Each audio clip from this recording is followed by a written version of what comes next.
So we have considered planning performance. We've supported the performance. We just went through how you review performance.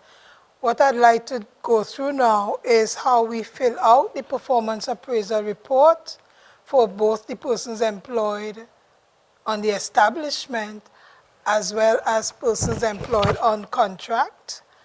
And then we will go through the appeals process in the event that persons are not satisfied with the report. So if we were to look at the appraisal form for the persons employed on contract, the first page is filled out by HR. So HR is going to fill out the biodata such as your name, the ministry, your substantive position. All of page 1, HR is going to fill out. On page 2, earlier we did the position descriptions as well as the standards. So you're going to lift that and put it right here, section B, that says duties and responsibilities, targets set, targets achieved. So you're going to lift that and put it here. When you get to targets achieved, yes or no, you would say whether those targets were achieved or not. Because of course you had your documentation. And that's why it's important that you take notes as you go along.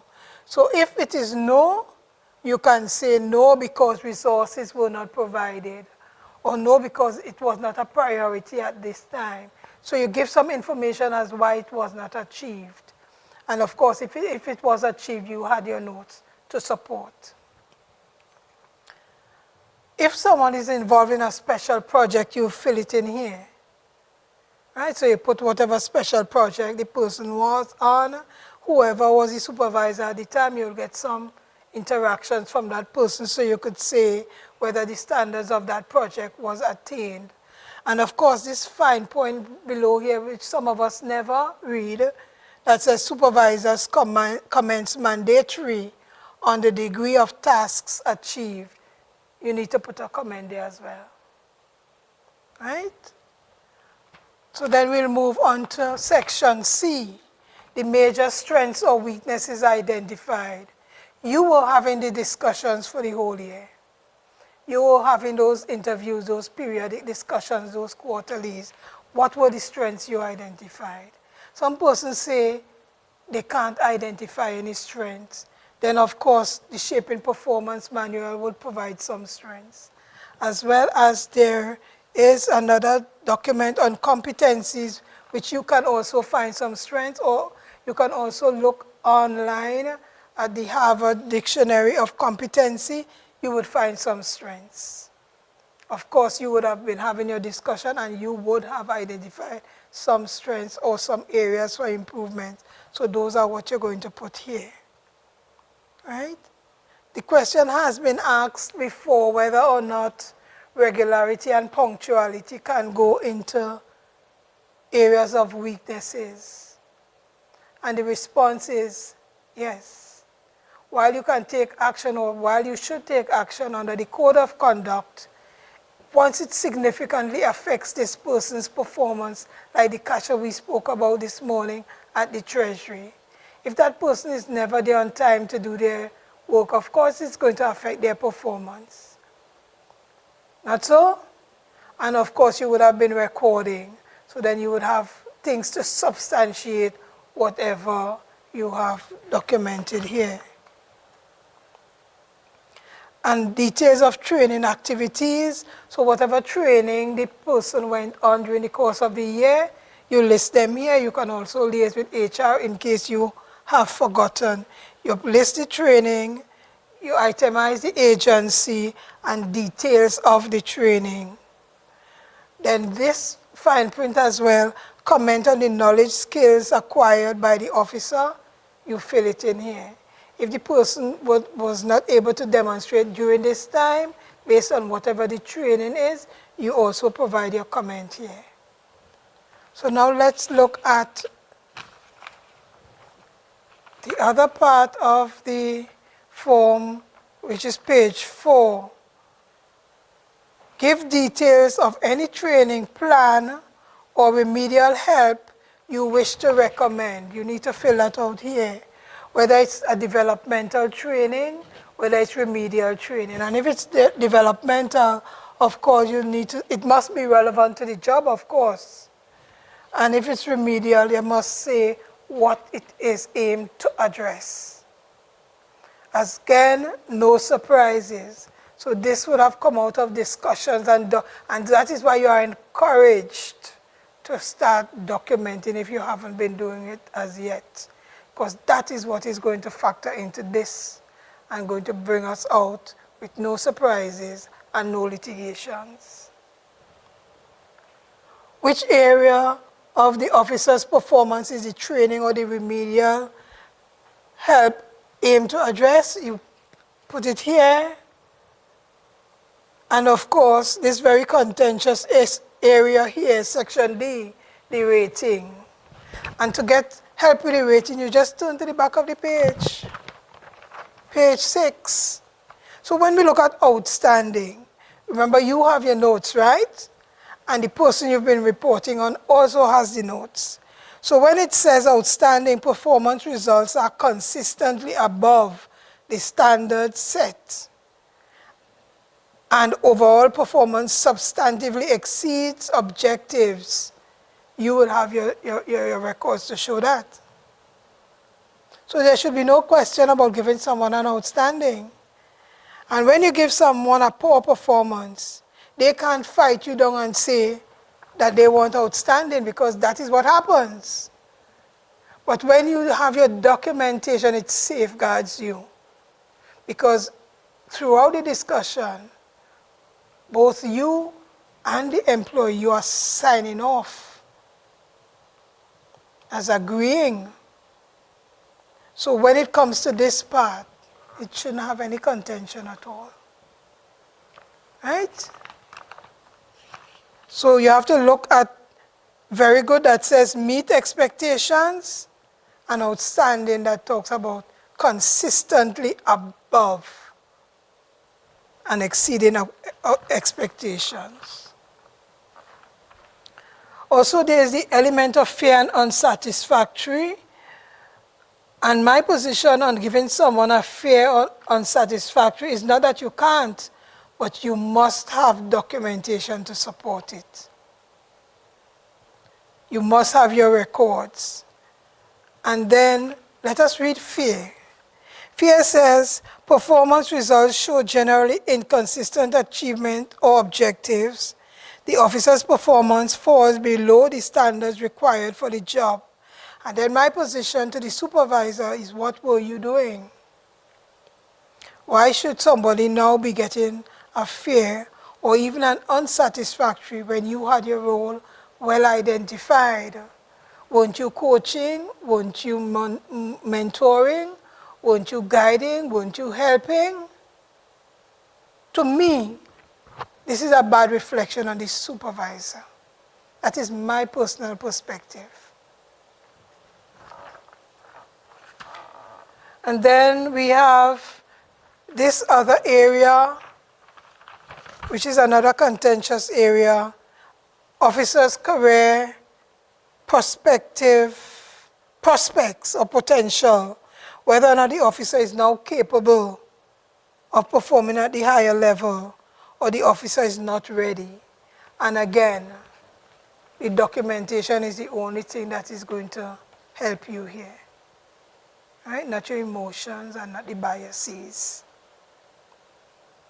Right? So it could be yes, it could be no, but it must be based on documentation. You must have been seeing the competencies where you say, yes, the person could work at a higher level based on the quality of their work. So if it was rigged with errors, right? So these are things to consider. Then, of course, we'll turn to page 5. Page 5 looks at the reporting officer and who is reviewing. As we read earlier this morning, that the reporting officer is the one filling out this report. The reporting officer should be at range 30C and above. the reporting officer must be someone working with the person for 2 months or more. Right? So that is the criteria. A contract employee can supervise a person employed on the establishment, but that contract employee cannot sign the report, cannot fill out the report. They would have to sign reviewed by. Right? And there is a circular in your regulatory framework to support that. So the reporting officer of the senior rank is going to be the one who will be filling out the report if there is someone employed on contract. Right? So if you are supervising someone on the establishment, the senior officer is going to fill out this form, and of course they are going to liaise with you, and you are going to sign reviewed by. So they're going to be having that discussion with you about the person's performance, and you are going to be showing the records. They will be filling out the form, but you will be signing reviewed by. So reviewed by will be signed by someone employed on contract. A person lower than range 30C can sign here as well because they are the supervisor. And a previous supervisor that you may have to communicate with to find out about the person's performance can also sign by reviewed by. Right? And then of course the countersigning officer will sign here. The countersigning officer can change the grade, but they must have documentation, and they have to sign in red and say why it is they're changing the grade, and because they feel to change it or they can change it. And they sign and they date, and of course the employee. If the employee does not agree with what was said, what the marking, whatever the comments, they must sign the document and state what their comments are, what they didn't agree with. And of course, they have redress through the appeals process. The form for the contract employees is simpler. Of course, HR is going to fill out all the biodata at the front, and there's an area where you can sign if it's an initial. So if it's a 3-year contract, after 1 year, you can do a report, and that will be the initial report. The second year, that will going to be the periodic report, and the end will be the final report. Similarly, it's a simpler form.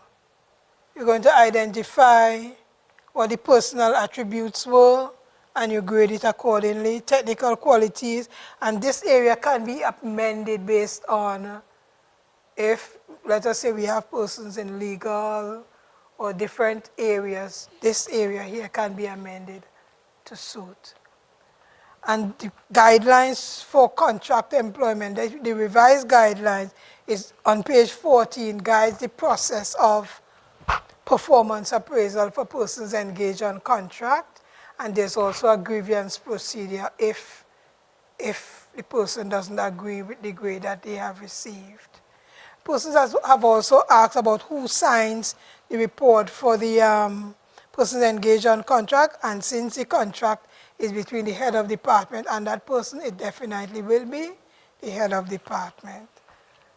So let us consider now the redress. If you have an appeal, you didn't agree with your grade, what can I do if I do not agree with the rating and or the comments given by my supervisor? On page 48 of the Shaping Performance, page 48 and 49 takes us through the appeals process. Right? I wouldn't go through it in detail. I will give you some homework to review that, but I will take you through the diagrams. So page 48 and 49, so take time to review the appeals process. It speaks about the equity assessment and the equity appeals. So there is redress. So before initiating the appeals process, an employee speaks to the immediate supervisor to try to resolve the matter. The supervisor is amenable and therefore agreement has been reached, yes, and they add their comment and the report is signed and sent to HR for processing. So that is the good part of it. However, they could have some issues and they did not agree. And therefore, the employee now requests a meeting to review the report with the countersigning officer. It's important here that at this stage it is the countersigning officer and HR doesn't get involved, because at a later stage HR will have to be involved. And then there will be a compromising position if they were involved at the earlier stage. So this is for the countersigning officer, who is the equity assessment. So page 48 will give you more information on that, right? Agreement has been reached. So you spoke with the countersigning officer. The countersigning officer, yes, I already saw you doing this and that and the other, and therefore I agree, and the grade has been addressed. And then it goes right back to HR again. However, if it's not, then the employee will prepare a notice of appeal. And the time frame, file a written notice of appeal within 7 days of notification of the decision of the equity assessor. So this is timed, 7 days. So the issue resolved during the equity assessment? No. The PAR is sent to HR from the countersigning officer, and the notice of appeal is sent from the employee. HR now gets involved and discusses the matter with all parties. The report is prepared and sent to the head of department or the PS. The issue is resolved, yes. The issue is not resolved, the issue is sent to HR for processing. If it's not resolved, they set up an assessment appeal committee. The committee reviews the evidence and makes a final decision.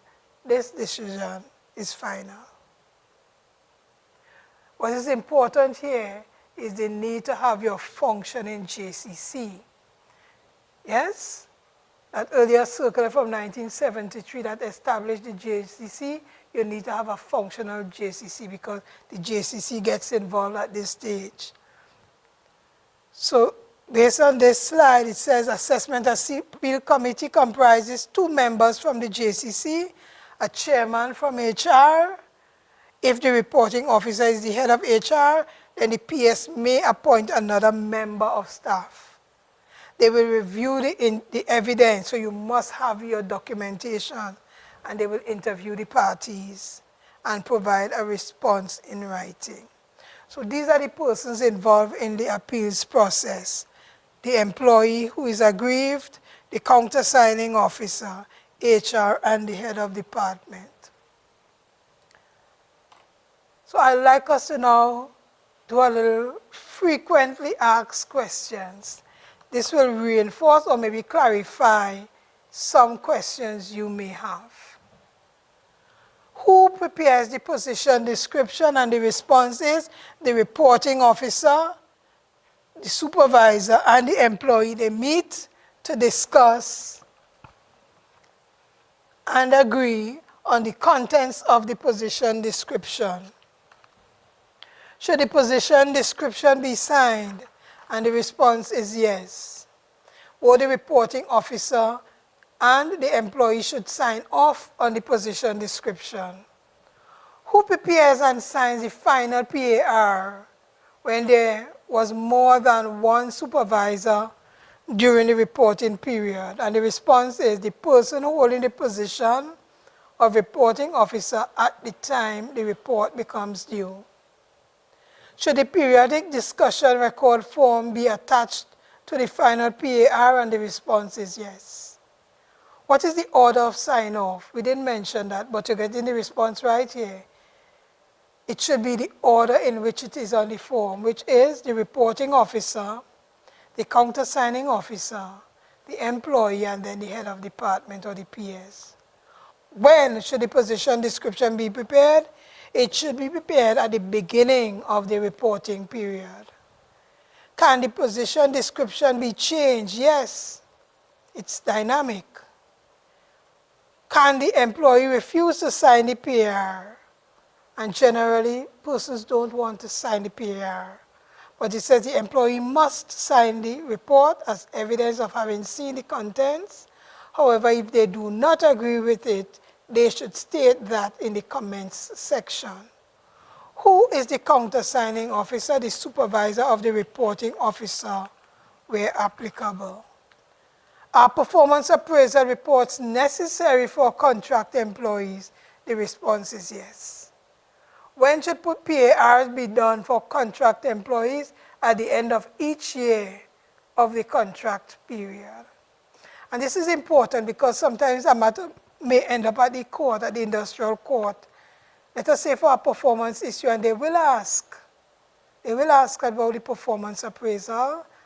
Also, they would want to know what you did as a supervisor. Did you provide any support, any guidance to help the person to improve? So that is why this is very important.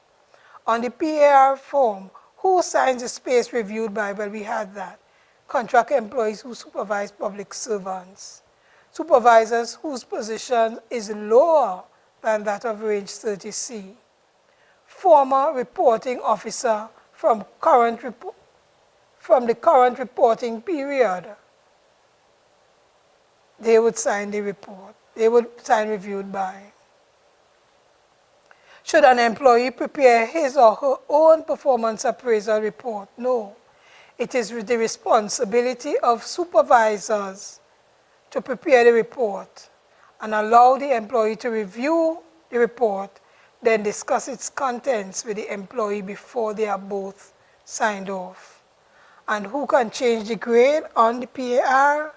The countersigning officer and the head of department can make a change in red ink after having provided documentary evidence as support for the amendment and, of course, discussing the proposed change with the reporting officer, the countersigning officer, and also the employee must be informed and given every opportunity to review the change.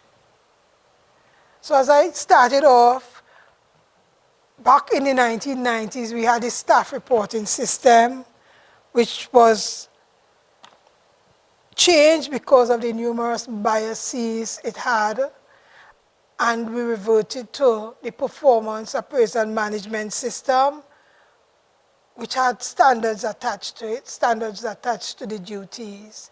So whereas we had the old staff reporting system, what we have today is the performance management system, because we know we had public service reform which came about, and all of these changes evolved to what we have now. It moved from what used to be unclear goals to goals that are now business focused, because we are now trying to achieve organizational objectives. It's no longer based on the supervisor alone doing the report, but it's now a mutual effort. It's not individually based, but it's now based on teamwork. And it's no longer personality driven, but it's based on results. So that brings us to the end of the performance management system. I thank you for your undivided attention, and go forth and implement with precision and accuracy and due diligence. Thank you.